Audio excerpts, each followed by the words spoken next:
Question number 196 माननीय Shri Baburam Nishad. 96 question number 196। Honourable minister. महोदय, उत्तर सभापटल पर रखा गया। 1 second, leader of the opposition. हुआ उसके लिए आप कुछ 4 शब्द बोलना जरूरी है। पॉइंट नोटेड, क्योंकि वो एक पॉइंट नोटेड इंडियन है। I have noted sir. There will be compliance. Good suggestion, thank you sir, very good suggestion sir. Supplementary 1 Shri Baburam Nishad ji, बहुत बहुत धन्यवाद माननीय सभापति जी। अनुपूरक प्रश्न पूछने का मुझे आपने अवसर दिया। हालांकि गृह मंत्रालय के माध्यम से पूरे देश में आतंकवाद और उग्रवाद को खत्म करने के लिए लगातार भारत के यशस्वी गृह मंत्री आदरणीय अमित भाई शाह जी द्वारा प्रयास जारी है और निश्चित रूप से जम्मू कश्मीर में भी इसको खत्म करने के लिए अभियान चल रहा है। उसी क्रम में मेरा माननीय मंत्री जी से प्रश्न है कि वर्ष 2019 में NIA अधिनियम में संशोधन की क्या आवश्यकता थी, संशोधन के महत्वपूर्ण प्रावधान एवं तदुपरांत प्राप्त उपलब्धियां क्या हैं? Honourable minister. महोदय, पिछले कुछ वर्षों में कई मामलों के जांच के दौरान यह देखा गया कि NIA द्वारा जांच किए गए अधिकांश मामलों में आरोपी इस रूप में शामिल है जिनकी भारत के सीमाओं के बाहर मौजूदगी है और इनमें आतंकवादी वित्तपोषण, साजिश और अपराध करना भी शामिल है। इस प्रकार यह देखा गया कि आमतौर पर किसी भी आतंकवादी कृत्य को अंजाम देने में शस्त्र, गोला बारूद और विस्फोटकों का उपयोग किया जाता है। साथ ही कई हमलों में साइबर तकनीक का भी इस्तेमाल किया जाता है। NIA के क्षेत्राधिकार की सीमाओं के कारण ऐसे अपराधों और अपराधियों की जांच और उन पर कार्रवाई नहीं की जा सकती थी। अतः आतंकवाद के विरोध लड़ाई में NIA को सशक्त बनाने के लिए अधिनियम में संशोधन की आवश्यकता महसूस की गई और वर्ष 2019 में NIA अधिनियम में आवश्यक संशोधन कर NIA के क्षेत्राधिकार को विस्तृत किया गया और एजेंसियों को विदेशों में भारतीय और भारतीय हितों के खिलाफ तथा भारत के साथ लिंक रखने वाली आतंकवादी गतिविधियों की जांच करने की अनुमति प्रदान की गई।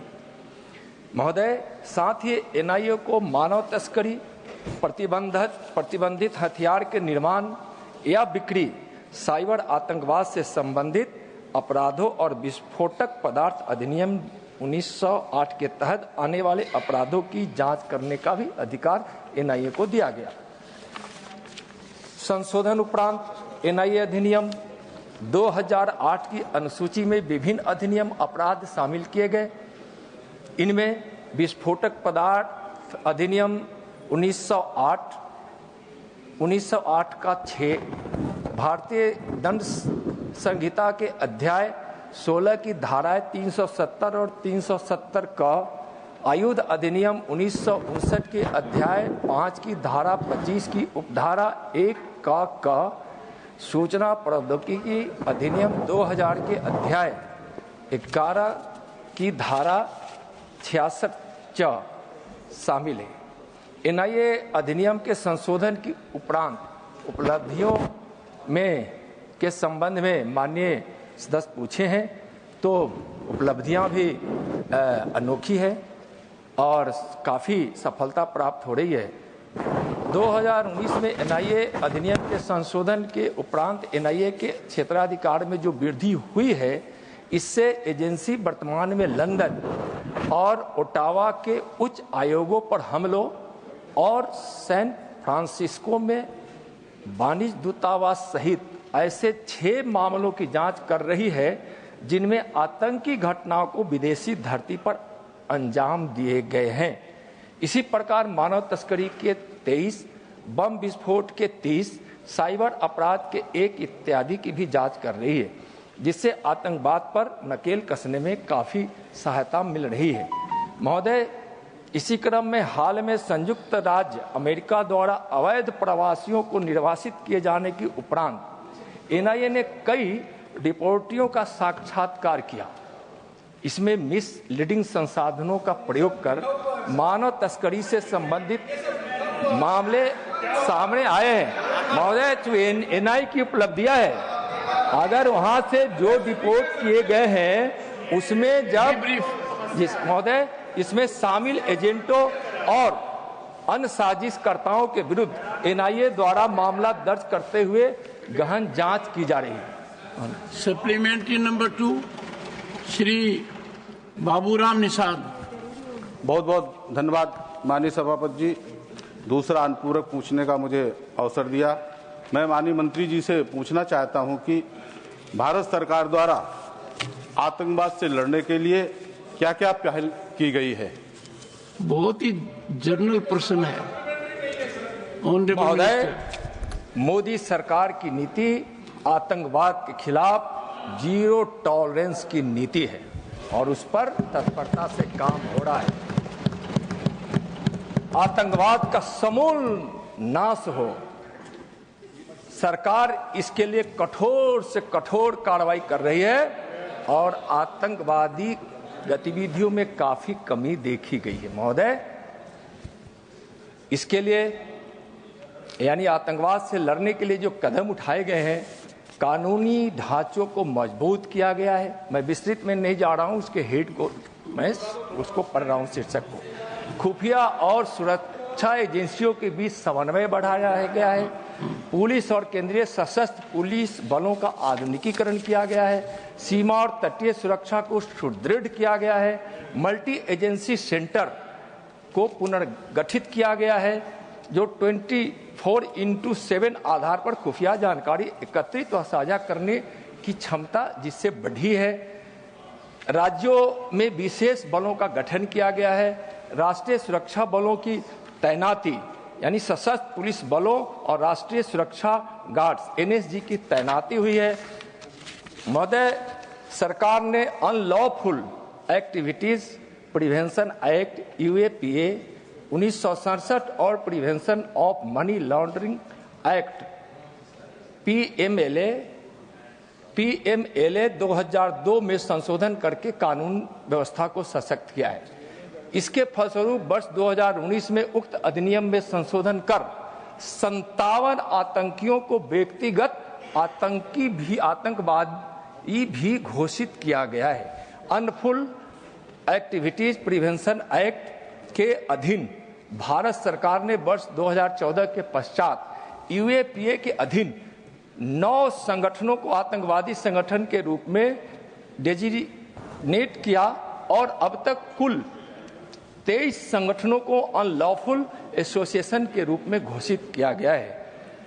महोदय, सरकार ने 2022 में दिल्ली में तीसरा no money for terror conference आयोजित की और चौथे no money for terror conference जो म्यूनिख में हुआ था, उसमें भारत ने आतंकवाद के खिलाफ अपने मजबूत इरादों और सशक्त नीतियों को तत्परता से रखा, जिसकी सराहना दुनिया की है। महोदय, आतंकवाद का सामना करने के लिए रियल टाइम बेसिस के आधार पर राज्यों की पुलिस के साथ इंटेलिजेंस भी एकत्रित करती है। टेररिज्म फाइनेंसिंग सर, अगर सुनने की क्षमता है तो एक आज पूछा गया है कि आतंकवाद क्या। Honourable minister, 1 second. The supplementary was what steps have been taken to strengthen the mechanism. The honorable minister is giving all the steps, very exhaustive. No supplementary. I have noted. Please continue. धन्यवाद महोदय। Very exhaustive. Terrorism financing and the counterfeit currency sale or cyber terrorism is on NIA and the banned band weapons तथा मानव तस्करी से संबंधित 3 नए vertical NIA में बनाए गए हैं और इससे टेरर फाइनेंसिंग और फेक करेंसी मामलों की केंद्रित जांच की जा रही है। महोदय, देश के फेक करेंसी के प्रचलन पर अंकुश लगाया गया है। गृह मंत्रालय द्वारा fake Indian currency note coordination centre का गठन किया गया है। अंतर्राष्ट्रीय मंच पर आतंकवाद के विरुद्ध कार्रवाई में सहयोग हेतु यूनाइटेड नेशन सिक्योरिटी काउंसिल बनाई गई महोदय, और आतंकी घटनाओं के स्मूथ इन्वेस्टिगेशन के लिए वर्ष 2019 में एनआईए एक्ट 2004 में संशोधन किया गया है, जिसकी मैंने चर्चा की है। एनआईए के अनुसूचित अपराधों की सूची में वृद्धि की गई है। एनआईए के जांच एजेंसियों को भारत की सीमा के बाहर जांच करने में उसको शक्तियां प्रदान हुई है। महोदय, मैं आधा मिनट का समय लूंगा। पहले आतंकवादियों का कभी कभी महिमा मंडन भी किया जाता था महोदय, अच्छे अच्छे भोजन कराए जाते थे। आज मोदी सरकार के नेतृत्व में और उनकी प्रेरणा से गृह मंत्री जी के मार्गदर्शन में आज जो जीरो टॉलरेंस की नीति के आधार पर भारत सरकार काम कर रही है, इसका परिणाम यह है कि हिंटरलैंड में जीरो घटनाएं हुई और आतंकवादी गतिविधियों में 71% की कमी आई। महोदय, मोदी सरकार है दृढ़ संकल्प के साथ समूल नाश करेगी आतंकवादियों को। आतंकवादी या तो जेल में जाएंगे या जहन्नुम में जाएंगे। Supplementary number 3, Shri Santosh Kumar P. Shri Santosh Kumar P. Sir, the NIA came into existence in the year 2008. 2008.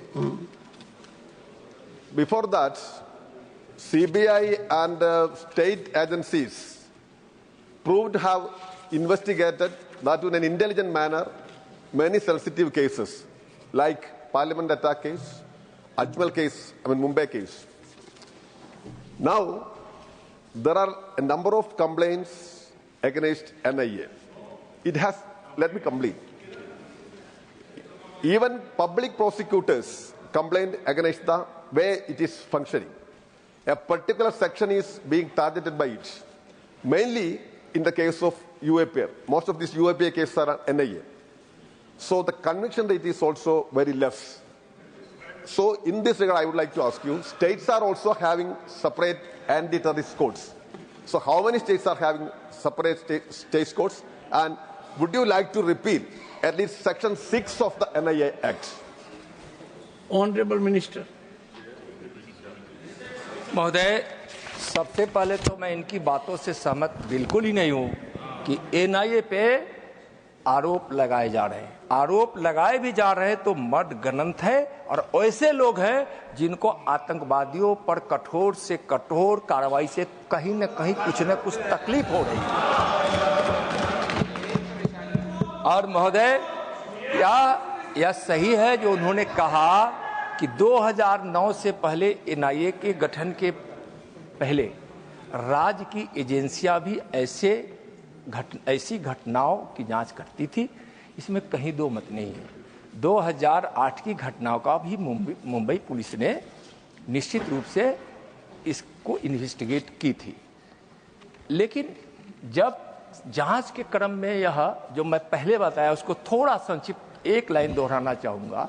मैंने कहा कि ऐसे जांच के दौरान जो अवरोध पैदा होते थे, इसलिए कि सब जानते हैं कि आतंकवादियों की तार अगर कहीं न कहीं इस देश में थी तो विदेशों से भी तार जुड़ी हुई थी। तो उस प्रकार की घटनाओं में सीमा पार से जुड़े होने के कारण निश्चित रूप से जांच में व्यवधान होता था, जिसके लिए इस प्रकार के प्रावधान किए गए हैं। और महोदय, जहां तक अदालत की बातें हैं तो इस देश के दो दिल्ली और जम्मू और रांची में भी विशेष अदालतें हैं। लेकिन अगर आंकड़ा गलत होगा तो उसको हम संशोधित कर लेंगे। लेकिन देश के लगभग 23 ऐसे न्यायालयों का वह व्यवस्था की गई है जहां इस प्रकार के केसों को विशेष रूप से देखा जाता है। Supplementary number 4, Shri Harish Biran.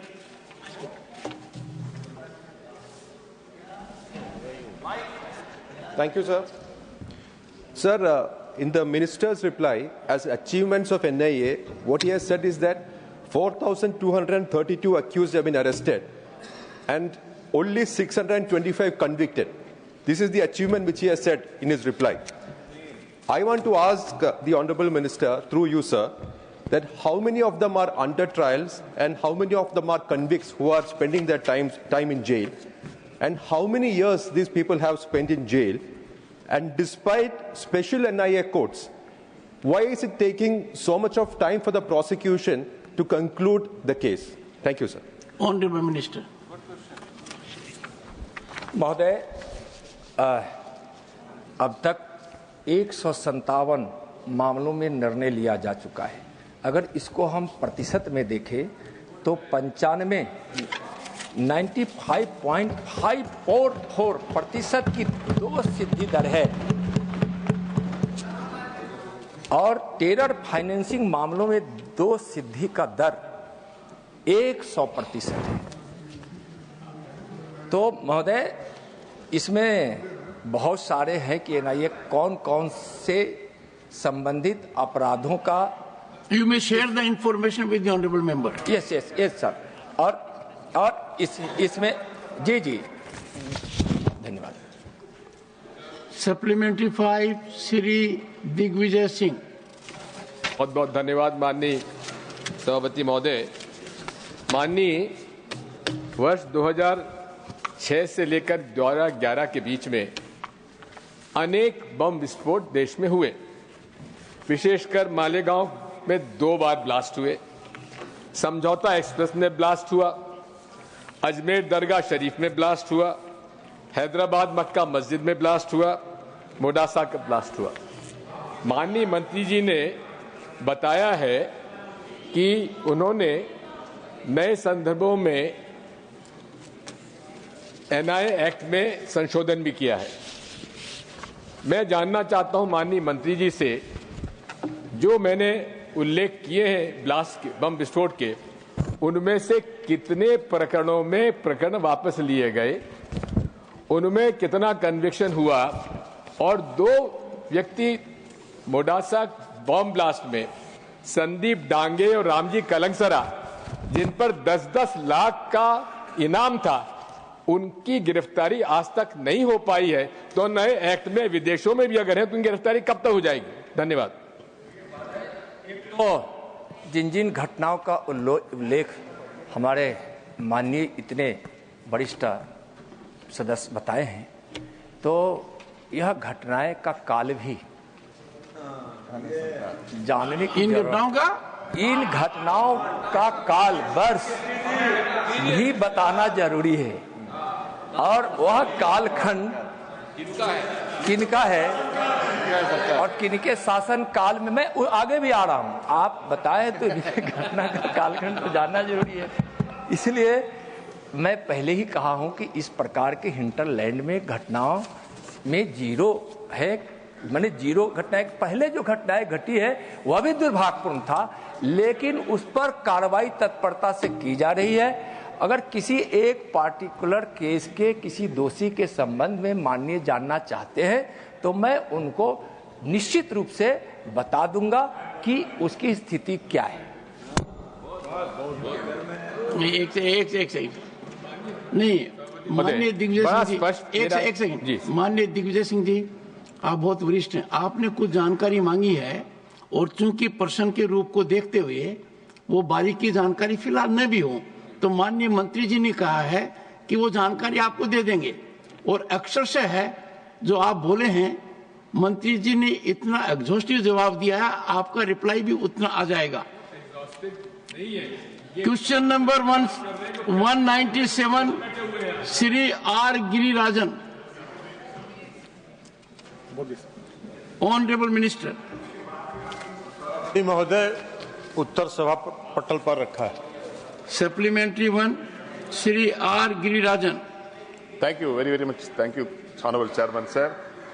Tamil Nadu has 10 major fishing harbors, 4 medium fishing harbors, 83 fish landing centers, and 224 fish landing points with 5,440 mechanized fishing boats and 44,487 traditional crafts. Tamil Nadu produced more than 6 lakh tons of marine fish and export 1.3 lakh tons of marine products, earning a foreign exchange of rupees 7,000 crore annually. This can be increased substantially if the Union government provide both financial and technical support to venture deep sea fishing in the Bay of Bengal. Sir, through you, I would like to know from the Honourable Minister the total amount released by Union government for incentivizing deep sea fishing and for the acquisition of deep sea fishing vessels to increase the capacity production of fish and marine products and the income of fishermen in Tamil Nadu. Honorable Minister. सभापति महोदय, माननीय सदस्य ने जो कहा है सही बात है कि तमिलनाडु में मैरीन फिशिंग और इनलैंड फिशिंग के स्कोप हैं, लेकिन जो फिशिंग में नंबर 1 5 टॉप फिशिंग स्टेट्स हैं उसमें आंध्र प्रदेश, वेस्ट बंगाल, उड़ीसा, कर्नाटक और उत्तर प्रदेश है। लेकिन उसके बावजूद प्रधानमंत्री मत्स्य संपदा योजना के तहत जितने इन्वेस्टमेंट और जितनी स्वीकृति दी गई है अन्य राज्यों में, उसकी तुलना में तमिलनाडु में सबसे ज्यादा राशि स्वीकृत किया गया है। 2008 करोड़ रुपए की राशि स्वीकृत की गई है और ये जो प्रधानमंत्री मत्स्य संपदा योजना में जो स्वीकृति है वह राज्य सरकार की अनुशंसा पर केंद्र और राज्य के भागीदारी के आधार पर स्वीकृत की जाती है और राज्य सरकार के माध्यम से आप जवाब तो सुनिए पहले। Don't, honorable member, no. R. Girirajan ji, let the honorable minister complete. No. Okay. Point taken. Honorable minister, the member is not having problem with you. The member is having problem with translation. So your reply is being well taken so far, but he has to understand what you are speaking. Yes, तो और उसके अलावा इसके अलावा मैंने बताया कि सबसे ज्यादा प्रधानमंत्री मत्स्य संपदा योजना में तमिलनाडु की योजनाएं स्वीकृत की गई। इसके पहले प्रधानमंत्री मत्स्य संपदा योजना के तहत पहले आदरणीय प्रधानमंत्री नरेंद्र मोदी जी के शासनकाल में मछली के उत्पादन को बढ़ाने के लिए जो कार्यक्रम चलाए गए, पहला ब्लू रिवॉल्यूशन के तहत 300 करोड़ रुपए की स्वीकृति तमिलनाडु को दी गई थी। उसके अलावा कई वेसल्स और जो चर्चा इन्होंने की हमने स्वीकृत किया है तमिलनाडु की। और प्रधानमंत्री मत्स्य संपदा योजना में अगर राज्य सरकार की और भी कोई योजना प्राप्त होगी वहां के मछली उत्पादन को बढ़ाने के लिए और जो PMMSY के गाइडलाइंस हैं उस गाइडलाइंस के तहत अगर वो योजनाएं होंगी तो निश्चित तौर पर केंद्र सरकार उसको बढ़ाने का काम कर रही है। Before I call the honorable member for second supplementary, the secretariat takes due care and we normally seek participation and assistance of members to so indicate in advance. But we will be more accurate and careful in taking note of this. Supplementary number 2, Shri Girirajan. Sir, we'll update the mechanism. Sir, at present the government is providing rupees 4,500 per fisherman during the lean period when sea fishing is totally banned. This has to be increased due to price rise and high cost of living in the recent years.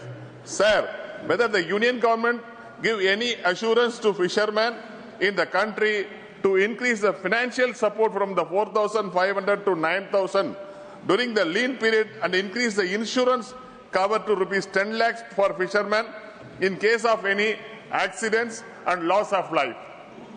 Honorable Minister. सभापति महोदय, जैसा मैंने आपको माननीय सदस्य ने पूछा है, लीन पीरियड में हम लोग 4,500 रुपये प्रत्येक मछुआरा परिवार को देते हैं। उस बंद की अवधि में जब मछली पालन का बंद रहता है, उस अवधि में उनके जीवन यापन के लिए 4500 रुपया की सहायता दी जाती है।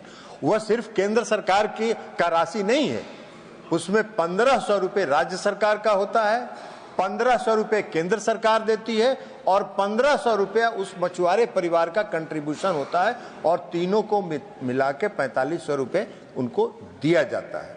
लेकिन बाकी जब होंगे, आज की तारीख में इस राशि को बढ़ाने का कोई प्रस्ताव सरकार के विचाराधीन नहीं है। उसके पहले मैं एक बात सिर्फ पहले के प्रश्न में माननीय सदस्य को बता देना चाहता हूं कि तमिलनाडु को जो स्वीकृत की गई है पीएमएमएसवाई की योजनाएं, उसमें आज भी 32 करोड़ लगभग 32 करोड़ रुपए का यूटिलाइजेशन सर्टिफिकेट तमिलनाडु सरकार के यहां पेंडिंग है, जो तमिलनाडु सरकार ने नहीं भेजा। Supplementary 3, Shri S Selva Ganpati. Shri S Selva Ganbati. Yes, sir. Thank you very much for having given me the opportunity. Through you, I would like to know from our Honorable Minister, how does the Ministry ensure that fisheries policies align with the international treaties and the obligations related to biodiversity and sustainable development? Thank you very much, sir. Honorable Minister. सभापति महोदय, जो केंद्र भारत की सरकार है, प्रधानमंत्री नरेंद्र मोदी जी की सरकार है, उस सस्टेनेबल फिशिंग और ओवर फिशिंग पर पूरे तौर पर केंद्रित है। आदरणीय प्रधानमंत्री जी का इस पर बहुत ही सख्त है कि हम फिश प्रोडक्शन को जरूर बढ़ाएं, लेकिन उसके साथ साथ हम ओवर फिशिंग करने का काम नहीं करें और जो मछली के प्रजनन का समय होता है, उस प्रजनन के समय में हम मछली को कोई डिस्टर्ब नहीं करें। इसीलिए हम लोग लीन पीरियड में मछुआरे भाई जो इसके पैसे के साथ जुड़े हैं, उनको 4500 रुपए का अनुदान देते हैं। 4500 रुपए का अनुदान हम देते हैं। इसके पहले के प्रश्न में पूछा था माननीय सदस्य ने, राज्य सरकार स्वतंत्र है। कई राज्य सरकारों ने 1500 रुपए जो राज्य सरकार की हिस्सेदारी है, उसको बढ़ा के 2500 रुपया किया। तो हम माननीय सदस्य से कहेंगे कि तमिलनाडु सरकार को कहिए कि वो उस सरकार को बढ़ा के राशि को और बढ़ा दे, ताकि वहां के लोग उससे लाभान्वित हो। इसके अलावा मैं आपको सस्टेनेबल फिशिंग के बारे में जो माननीय सदस्य ने पूछा है, तकनीकी सस्टेनेबल फिशिंग के जिम्मेदार और टिकाऊ मत्स्य के मार्गदर्शन के लिए national policy of marine fisheries को ऑलरेडी नोटिफाई किया जा चुका है, जिसमें वैज्ञानिकों से भी परामर्श लिया गया था और वैज्ञानिकों से परामर्श प्राप्त करने के बाद मछली पकड़ने के बारे में जो एक एडवाइजरी सभी राज्य को, यूनियन टेरिटरीज को, मैरीन स्टेट्स को, सभी स्टेट्स को जारी किया गया है, जिसमें इन उपायों में अन्य बातों के साथ साथ इनपुट और आउटपुट नियंत्रण भी शामिल हैं, जैसे फ्लीट साइज, मछली पकड़ने के दिन, संचालन का क्षेत्र, इंजन हॉर्स पावर, वेसल्स कितने इंजन हॉर्स पावर्स का होगा, गियर का आकार, मैक्सिमम सस्टेनेबल यील्ड क्या होगा, जाल का न्यूनतम साइज क्या होगा, मछली का न्यूनतम लीगल साइज क्या होगा, उन क्षेत्रों में मछली पकड़ने को प्रयास करना जहां मछली को पकड़ने के कम प्रयास हुए हैं, फिशरी मैनेजमेंट प्लान आदि बनाने की पूरी गाइडवाइजरी सभी राज्यों को सस्टेनेबल और ओवर फिशिंग को रोकने के लिए जारी की गई। Supplementary number 4, Shri Sanjay Raut. आपका मंत्रालय अच्छा काम कर रहा है। फिर भी जो मछुआरे हैं पूरे देश के, उनकी समस्या भी दिनों दिन बढ़ रही है और नई नई समस्या आती है। जैसे कि ये मछुआरे जो होते हैं वो नदी किनारे रहते हैं, समुद्र के किनारे रहते हैं, और अब जो नए नए उद्योग आते हैं उनका सीधा आक्रमण उनके ऊपर हो रहा है। जैसे कि महाराष्ट्र में एक नया बड़ा पोर्ट आ रहा है, वाढवण पोर्ट, बड़ा पोर्ट है, लेकिन उनका सीधा असर जो है वहाँ के जो मछुआरे हैं, लाखों की संख्या में है, उनको विस्थापित होना पड़ रहा है। तो ऐसी जो समस्या है जो नदी किनारे है, जैसे रत्नागिरी में रिफाइनरी आ रही है, तो वहाँ का पूरा जहरीला पानी है वो समुद्र में जाएगा और उनका जो रोजगार है वो खत्म हो जाएगा। मेरा मंत्री जी से ये सवाल है कि इस प्रकार की जो समस्या है, जो मछुआरे विस्थापित होंगे, उनका रोजगार चला जाएगा, उनके लिए केंद्र सरकार एक ऐसी कोई योजना या कोई पैकेज या कोई स्कीम बना सकती है जो फिशरमैन अब ये काम नहीं कर पाएंगे या वहाँ से विस्थापित हो जाएंगे, तो उनके लिए आप, उनकी जिंदगी के लिए, उनके परिवार के लिए आप क्या योजना बना? माननीय मंत्री जी। सभापति महोदय, माननीय सदस्य ने जो कहा, जो फिशरमैन कहीं भी अगर विस्थापित होंगे, तो एक तो हम बात बता दें कि हम लोग क्लाइमेट रेसिलेंट केस के लिए भी भारत सरकार कंसर्न है और 100 विलेजेस को हम लोगों ने सेलेक्ट किया है जो climate resilient coastal fisherman villages को के रूप में उसको डेवलप किया जाएगा और उसके लिए जो नेशनल फिशरी डेवलपमेंट बोर्ड है उसको बनाया गया है नोडल एजेंसी। इसके अलावा जो माननीय सदस्य ने कहा कि ऐसे विस्थापित परिवारों को फिशिंग के लिए और भी, तो प्रधानमंत्री मत्स्य संपदा योजना में कई फिशिंग के स्कीम्स हैं। उसके गाइडलाइंस में हम माननीय सदस्य को कहेंगे कि उन गांव में फिशर्समैन जो उससे विस्थापित होंगे उनको वो सलाह दें। उस माननीय सदस्य भी पढ़े लिखे विद्वान आदमी, ये उस गाइडलाइंस से निकाल के जो भी योजनाएं आएगी और अगर फिशरमैन के डेवलपमेंट के लिए कोई योजना राज्य सरकार के माध्यम से आएगी, केंद्र सरकार उसमें पूरा सहयोग करने के लिए तैयार है। माननीय मंत्री जी, सदस्य ने आपकी प्रशंसा की, आपने उनकी की गाइडलाइन भेज दीजिए उनको। सप्लीमेंट्री नंबर 5, आसन से जो व्यवस्था की गई है उसकी अनुपालना मैं समझता हूं माननीय मंत्री जी करेंगे और माननीय सदस्य को गाइडलाइन भेज देंगे।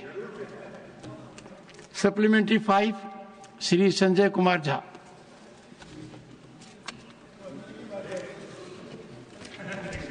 माननीय सभापति महोदय, मैं मिथिला क्षेत्र से आता हूं, वैसे भी मिथिला में मछली का पहचान एक अहम हिस्सा है। मैं माननीय मंत्री से पूछना चाहता हूं, कुछ उन्होंने बताया भी, sustainable fishing and over fishing के क्षेत्र में सरकार ने क्या काम किया है, तो उस पर उसको कुछ हाईलाइट कर सकें। और एक बात और, जो प्रधानमंत्री जी ने बिहार में मछली उत्पादन को बढ़ावा देने के लिए लगभग 297 करोड़ रुपए का एक पैकेज दिया, उसके अंतर्गत हम मछली उत्पादन में कितनी वृद्धि कर पाए बिहार में, एवं कितने मीट्रिक टन मछली अन्य राज्यों में वहां से निर्यात किया गया है? माननीय मंत्री जी।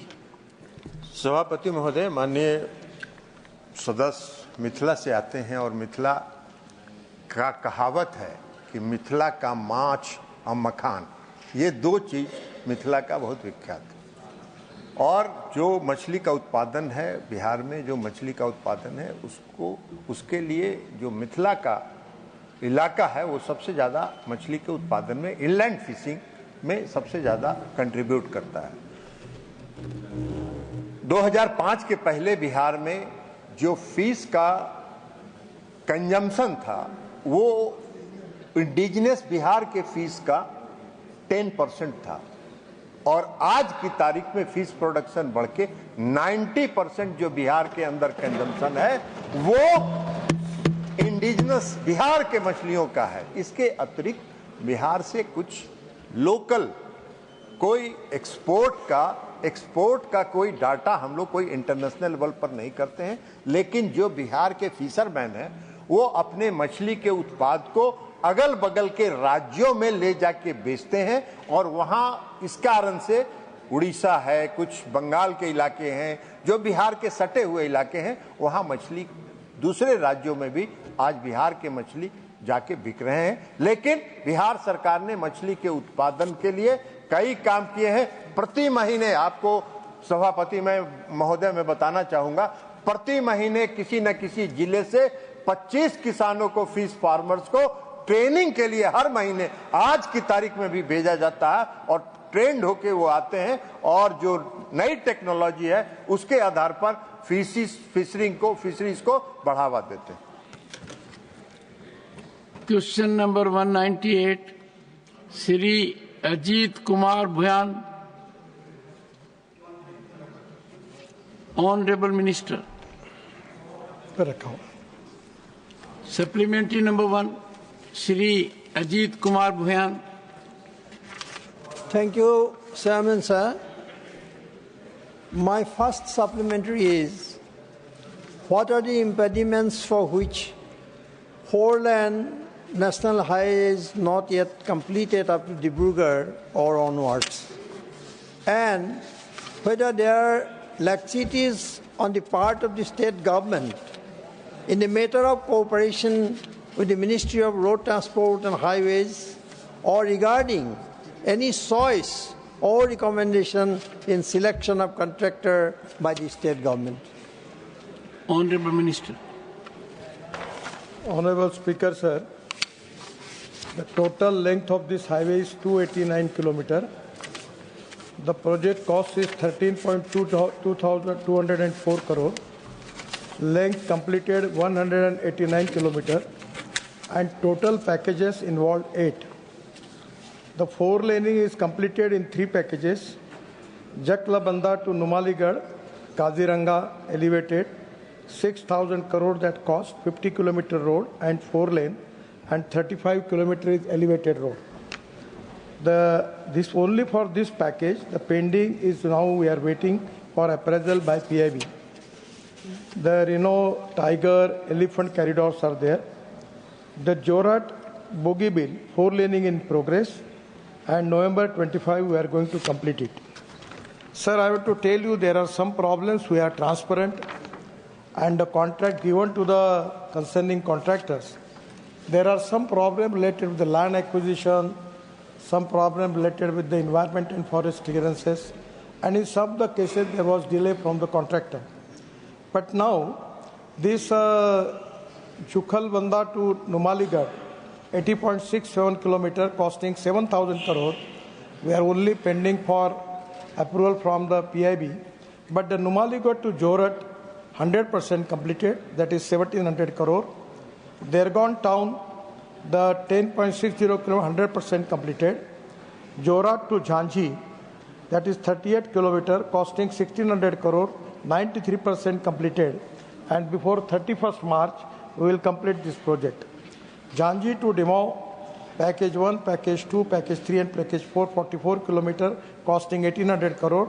It is 72% completed. In this package, there was some problems was there, but after taking review meeting, we resolved the issues, and it is to we are going to complete it November 2025. Demo to Moran, that is 27 kilometers, costing 386 crore. The 95% work is already completed. Before 31st March, we will complete this project. Moran to Bogeybill, that costing 330 crore. 85% work is completed. Before 15th April, we will complete that. And Bogeybill to Dibrugarh, that is costing 220 crore, 25 kilometers, 100% is completed. The total project is 288 kilometers, 0.47 kilometers, costing 13,004. Only the first, this package, which Kaziranga, there is only some, we are waiting for approval from the authority. But now the project is on the line, and I am confident that in due course of time we will complete this project. Supplementary number 2, Shri Ajit Kumar Bhuyan. My second supplementary is, whether it is under consideration of the ministry for discontinuation of toll gates which are not in conformity with the prescribed rules and the specific areas where works are either languishing or not started till now, and reasons they are off. Honorable Minister. Sir, it is the policy of the department that when you want good road, you have to pay for it. Even in Assam also, we are now spending the planning of making expenditure of 3 lakhs crore. And we are making lot of big roads, 4 lanes, 6 lanes, and making lot of bridges from Brahmaputra. Sir, we are raising funds from the market. So without toll, we cannot do it. But still, we are very considerable. We are only charging toll on 4 lane, not on 2 lane paved shoulders. Sir, according to NH fees rules 2008, toll plaza on same section of NH and in the same direction cannot be established within 16 kilometers. So actually there are some exceptions. But sir, after completing this session, we are going to declare a new policy for the toll where their problem will be resolved and we will give reasonable concession to the consumer and there will be no debate on particularly about the toll. So the problem is genuine and we will resolve it. Supplementary number 3, Shri Birendra Prasad Bash. After successful ending of the Global Investment Summit in Guwahati, more than 10,000 crore memorandum of understanding signed between state government with domestic and international leading industry companies. So infrastructure development in this regard highly required. No doubt our ministry and honorable minister has given detailed explanation about what step we are going to take for the infrastructure development in Assam. I want to know from the honorable minister, for the better connectivity, is government is proposing or planning to construct ring route Guwahati or nearby Guwahati, and government is also planning to connecting between northern part and southern part of river Brahmaputra under water canal. If I get the answer, I will be very highly appreciated. Honorable Minister. Honorable Speaker, sir, now waterways is not with me. But when I was shipping minister, I have completed the dredging in Brahmaputra, but that is not related presently with me. Regarding the ring road of the Guwahati is very important. Sir, this road, Guwahati ring road, costing, this is a greenfield ring road. Half of the road is already completed. The cost of the road is 5,800 crore. It is 4 to 6 lane, 121 kilometers. And already we have given appointed date to the contractor. The work has already started. And before December 2027, we are going to complete this project. The project starts from Behata, Chariali, Narengi, Sonapur. This is 55 kilometer greenfield alignment. And Kurua, Narengi on Brahmaputra, 3 kilometers, 6 lane bridge on it. And Guwahati to Barapani to Silchar, the greenfield corridor of 25,000 crore. That is also very important. And also 167 kilometer 4 lane. This is also appraisal for the PPAC is pending. And I am confident that after making all this road, we will make the national highway of Assam equivalent to USA. The road, the bridges, the tunnel, we are making immense tunnel in Dibrugarh under the Brahmaputra costing 12,000 crore. It is already in the process for sanctioning. So it's totally going to change the total scenario of highway network in Assam, and there will be more investment, more jobs, more creation of wealth and progress and development for Assam. Under leadership of Prime Minister Modi ji, we have given highest priority for the development of infrastructure, in particular in the northeast area, and we are taking it very seriously. Supplementary 4, Sri Bhuvaneshwar Karita. Thank you, Honourable Chairman. I have a very specific supplementary on this national highway. Sir, we are thankful to the Minister for sanctioning elevated corridor, elevated highway over Kaziranga National Parks. And my question, specific question is, how much fund has been allocated and when the work will be started? Honorable Minister. We don't have any fund problem, sir. It is Sir, on the track with the record. Honorable Minister, this is a big problem. That you don't have a fund problem. Sir, we don't have any fund problem. We manage national highway in such a way that we have got the highest reputation in the capital. When we are going subscribe bond issue for our InvIT model, that 7 days time was there, but first day within 7 hours it is oversubscribed 7 times more. So the 6,000 crore project is already started. We are going to take the permission from the PIB, after that the cabinet, and we are going to start that project. No fund problem is there. Whatever the project from your side, all legitimate and genuine project, whatever the cost may be, there is no problem. We will do it and we will complete it. Supplementary number 5, Susri Sushmita Dev. Sir, I'm extremely grateful. Yesterday also, I got an opportunity to ask a question. And today, I am happy to hear, sir, कि funding की कोई कमी नहीं है, पर एक slogan और है, आपकी तरफ से सुनते हैं, ये दिल मांगे मोर. तो सर, मैं आपसे एक अहम सवाल करना चाहती हूँ, that NH6, NH306 and NH37, so which connects Barak Valley to Aizawl, Imphal and Guwahati, it has a chronic problem due to landslides, sir, and rainfall. Because the highest rainfall areas fall in these zones. I want to ask the Honourable Minister, where you have no shortage of fund, what is the reason that for more than 10 years we have not been able to build all-weather roads in these sections? And I request that if you build that, I think the money will be utilized better and people's suffering will be alleviated, sir. Thank you. Honourable Minister. Sir, the important thing is the terrain is very difficult. Terrain area is very difficult. The problem is that landslides and everything and the forest is there. Many times it is difficult to get the permission. We have to acquire the land. And when there is a reasonably good alignment, there is a problem and objection from the forest department to get it clearance for that. And that is the problem.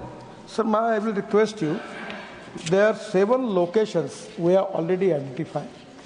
Our situation is quite similar to Switzerland and Austria. So we are taking the help from the consultant from the abroad. And this is really a chronic problem, particularly in Himalayan terrain, because it is not black rock. So particular landslides and heavy rainfall, because of that is difficult. But 250 crore we have sanctioned for rectification of all these things. 7 locations are identified. And by using the best technology, taking advice from IIT, I am confident in due course of time we will resolve this issue. But this is a difficult terrain, and I am confident that now this solution will work and we will resolve that problem. Shri Mallikarjun Kharge. Sir, धन्यवाद आपको out of term मुझे supplementary पूछने का समय दिया. नहीं, आपकी आड़ में मैं भी एक सप्लीमेंट्री मंत्री जी से पूछूंगा आज. तो मैंने स्वार्थ को ध्यान में रखकर आपको लीक से हटकर, ये स्वार्थ में परमार्थ. तो सर, मेरा क्वेश्चन सरल है और मैं मंत्री जी को शायद इतने लेटर लिखा हूं, उनके पास नंबर होंगे, अगर गिने तो मालूम होता है. प्राइम मिनिस्टर को भी मैं बहुत से लेटर लिखा, क्योंकि बार बार यहाँ उठाना, कुछ कहना, मैं बोलना, ये अच्छा नहीं दिखता. तो इसीलिए मैं उनको हर 3 महीने को या 6 महीने को एक लेटर लिखते रहता हूँ और प्राइम मिनिस्टर को भी भेजते रहता हूँ. पहला उनका मैं अप्रिशिएट करता हूँ काम की कि कभी भी अगर कुछ काम है तो बुला के भी वो काम करते हैं. और दूसरी चीज ये भी है कि जब उनको पहले पावर था Assam, then I don't ask. माननीय आई डोंट आस्क। मल्लिकार्जुन खड़गे जी कृपया। मेरे को चेयर अथॉरिटी दी, मैं बात कर रहा हूँ सर। तो मैं गडकरी जी हमेशा कोई नया स्कीम आए तो पूछते, अब इधर क्या हो गया है। तो जो जेन्युइन 4 लाइन की रोड है, जो गुलबर्गा टू बेंगलोर और इधर शोलापुर टू बेंगलोर, फिर बीदर से ये हमारे को कोई कनेक्टिविटी नहीं, क्योंकि यहाँ पर डेवलपमेंट हैदराबाद कर्नाटक रहने की वजह से कोई निजाम के टाइम में उतनी बड़ी डेवलपमेंट नहीं हुई। इसीलिए मैं उनसे ने आग्रह भी किया, मीटिंग भी किया, लेकिन वो कुछ आगे नहीं बढ़ रहा है। इसीलिए मैं ये चाहता हूँ, और यहाँ तक भी मैं सुना, अगर मैं गलत है तो मैं वापस लेता हूँ अपने शब्द को। इवन नेशनल नंबर रखने के लिए भी, यानी नेशनल हाईवे नंबर 1, 2, 3, 4, 106, 100 नंबर के लिए भी प्राइम मिनिस्टर ऑफिस जाना पड़ता है, ऐसे मुझे इंफॉर्मेशन मिला है। ये गलत है तो ठीक, आप बोलिए इसको। नंबर के लिए, पैसे के लिए, आप बोल रहे पैसे की कोई कमी नहीं हो सकता, आसाम के प्रोजेक्ट कुछ स्पेशली दिए होंगे। अब आप बॉन्ड्स उधर इधर से ले रहे हैं, ये आपकी मेहनत है, क्योंकि आपका दिमाग इतना तेज है कि हर चीज को अगर नहीं देते हैं तो कुछ और तरीके निकालते हैं। लेकिन खास बात यह है कि फंड्स इनके पास नहीं है, जो काम चल रहे हैं उनको भी नहीं दे रहे। आखिरी में बहाना क्या बनाते हैं, आप लैंड दो मैं काम करूंगा। उनको मालूम है लैंड आजकल इतनी जल्दी नहीं मिलती, लेकिन जहां अवेलेबल है वहां पे अगर आप काम नहीं करेंगे, आगे नहीं बढ़ाएंगे, ये बहुत मुश्किल है। इसीलिए मैं उनसे अपील करता हूं कि फंड्स कहीं से भी निकालो और बोलो मोदी साहब को भी कम से कम, क्योंकि अभी मोदी साहब की तारीफ आप भी के, मैं नहीं एक्सपेक्ट किया था कि काम तो आप कर रहे हैं, और नाम हर मछली का नाम भी उनका ही, और रास्ते का नाम भी उनका ही, हर चीज।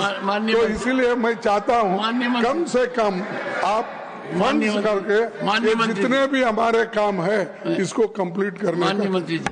स्पीकर महोदय, मैं खड़गे साहब को ये बताना चाहता हूँ कि कोई नंबर देने की फाइल कई प्रधानमंत्री के पास जाती नहीं। प्रधानमंत्री ने मुझे नियुक्त किया है और मेरे डिपार्टमेंट में जो अधिकार उनने दिए उसके अधिकार में मैं काम करता हूँ, उसमें मुझे कोई अड़चन नहीं है।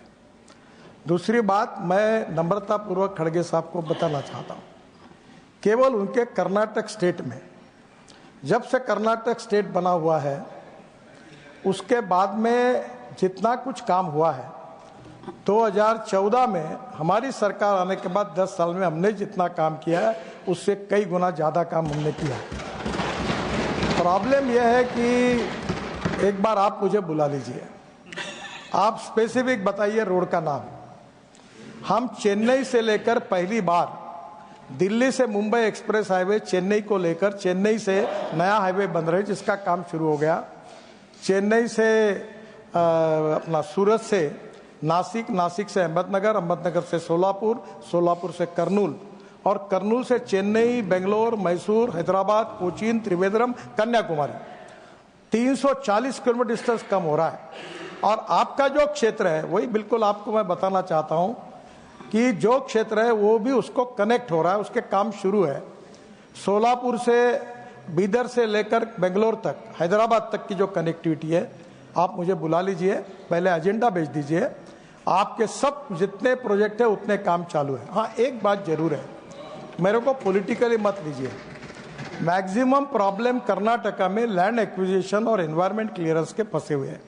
शिराडी घाट का 10 साल से फंसा हुआ है, और आदरणीय मुख्यमंत्री जी और उप मुख्यमंत्री जी मुझे 2 बार मिलकर गए। आप उनसे भी चर्चा करिए, मुझे पता नहीं आपकी उनसे चर्चा होती या नहीं होती और आप उनसे भी करिए। वो भी एक कहते हैं कि आज तक हमको जितना नहीं मिला उतना मिला है, और मैं आपको एश्योर करता हूं, आप बहुत हमारे सीनियर नेता हैं, आप एजेंडा बताओ, जो जो एनएच पर आपका काम बताओगे उतना हर काम मैं करके दूंगा। और मेरे पास फिर से दोहरा रहा हूं कि ये सदन में एक भी कोई सदस्य मुझे बताए कि मैं जब 6-6 हजार, 12-12 हजार, 18 हजार करोड़ की बात कर रहा हूं, मैं तो नम्रतापूर्वक कहना चाहता हूं, कोई बोल दे कि उनके कोई काम में पैसे कम पड़े और काम अटका हुआ है, तो आप बोलोगे वो मैं स्वीकार नहीं। हाँ, काम इसलिए अटकता है कि लैंड ने एक्वेशन नहीं हुई, काम इसलिए अटकता है कि इन्वायरमेंट फॉरेस्ट क्लियरेंस नहीं होता, काम इसलिए अटकता है कि कोर्ट में कोई चला जाता है, पर वो हमारी जिम्मेदारी है उसको रिजॉल्व करना। आप एजेंडा दीजिए, मैं आपके पास आता हूं, आपका सम्मान करता हूं, और आपके पास आकर मैं आपको इसके डिटेल में पूरी तरह इसको रिजॉल्व करूंगा।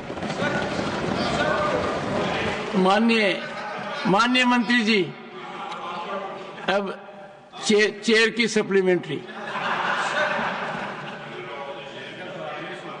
ये मेरा परम सौभाग्य है कि मैं किठाना ग्राम में मेरा जन्म हुआ, मेरी शिक्षा दीक्षा भी वहीं हुई।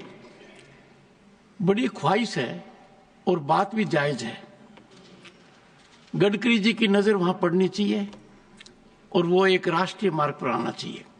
इसका सीधा नतीजा ये होगा कि जो लोग रिंगस से दिल्ली आते हैं, कम से कम 30 किलोमीटर कम होगा।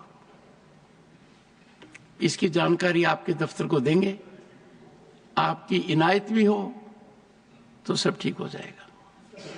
सम्मानीय अध्यक्ष महोदय, आप मुझे वहाँ की जागरूक स्थिति मालूम नहीं है, आप मुझे एक बार आदेश दिया आपने, उसका डिटेल दे दीजिए।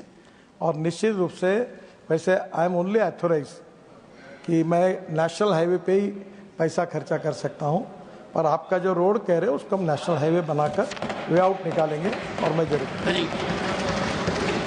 Question number 199 Shri Narayan Das Gupta. Honourable minister, supplementary number 1 Shri Narayan Das Gupta. Sir, through you, thank you very much for giving me this opportunity. Through you, I would like to know from the Honourable Minister whether the Ministry conducted any third-party audits or evaluation to assess the quality of training provided by PMKVY affiliated training centers. If so, may I request the Honourable Minister to share the finding of the audit. Honourable Minister. Several such third-party surveys have been ordered in the past. I would first quote the PLFS survey 22-23 that says that 62% of the vocationally trained population is currently working, implying that vocational training has helped people secure employment, livelihood for themselves. This obviously indicates a strong correlation between skilling, vocational training, and employability. Sir, as far as third-party evaluation, in 2020, sir, October, Niti Aayog had done a study of PMKVY 2.0. I'll just share the findings quickly. About 94% of the employers surveyed reported that they would hire more candidates trained under the scheme.